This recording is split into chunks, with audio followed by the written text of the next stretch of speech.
Hello friends, my name is Tanvi Margade and today I am going to show you checking absorption power experiment. So let's start.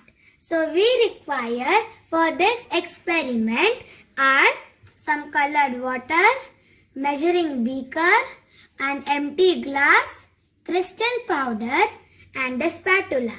So let's start. Now take a glass and add 1 scoop of crystal powder in it. Then add 10 ml of colored water. Let's wait till the crystals form. After 1 minute, the crystals have formed. Now we are going to keep adding 10 ml of colored water in it until the crystals stop forming.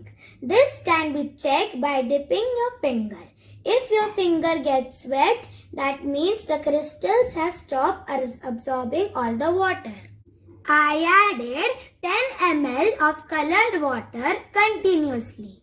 Now we are going to check by dipping the finger. Look, my finger is wet. Do you know why this happened? Let's find out the logic. Crystal powder can only absorb a certain amount of water. Through this process, we can determine how much water can 1 scoop of crystal powder absorb. So this is how to do checking absorption power experiment. Thank you for watching this video. Till that time, bye-bye.